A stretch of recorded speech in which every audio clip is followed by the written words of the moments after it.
আবার দাঁড়ালে কেন? হাওয়াগুলো চেক করে নিয়ে একবার সব ঠিকঠাক আছে কিনা। এত দূরের রাস্তা যাবো রাত্রিবেলা, হাওয়াটা যা দেখিনি, হাওয়া আছে সবই ঠিক আছে, তবু একবার দেখি চেক করে নি কোনটা যদি একটু কম বেশি থাকে। 4টাতেই করবে? 4টে দেখিনি। রাত্রিবেলা সবসময় এগুলো চেক টেক করে রাখা ভালো গাড়ি। বন্ধুদের একটা কিছু উপদেশ দাও যারা গাড়ি নিয়ে বেরোয়। দিনের বেলাটা তবু ঠিক আছে, রাত্রিবেলা যারা বেরোবে সবকিছু ঠিকঠাক করে দেখে শুনে বেরোবে।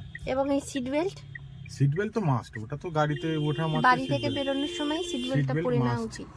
আর বিশেষ করে এই রাত্রিবেলা খুব সাবধানে গাড়ি চালানো, বিশেষ করে বড় বড় গাড়ি যেগুলো আছে, লরি ট্রাক, এগুলো থেকে খুব খুবই সাবধানে। বাজে জিনিস এগুলো। আর চাকা, গাড়ি নিজের গাড়ি সবসময় সেফটি, ব্রেক, চাকার হাওয়া আর যেগুলো নেসেসারি আছে এগুলো সবসময় করে গাড়ির রাখা ভালো। কাগজপত্র।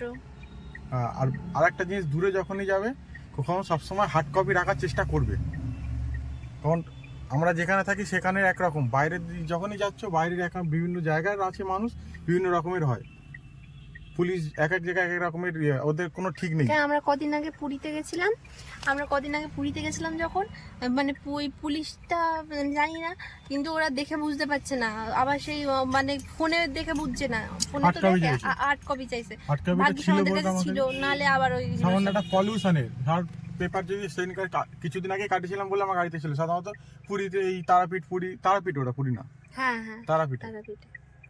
সবসময় থাকে না এগুলো, সেদিনকার ছিল বলে, না হলে ওরা দেখতে পাচ্ছে না ওদের মেশিনে। এই জন্য দূরে কোথাও গেলে সবসময় হার্ড কপি রাখা ভালো, কারণ কাছে নিজের জায়গা নিজের একরকম, কিন্তু দূরে যখনই যাবে হার্ড কপি রাখা সবসময় ভালো, কারণ কে কোথায় কোন কীভাবে আসবে, নিজের জায়গা নিজের একরকম, দূরেরটা কোনো কিছু বলা যায় না, তাই সবসময় সব কিছু ক্যারি করা ভালো। আচ্ছা, টাটা করে দাও। টাটা।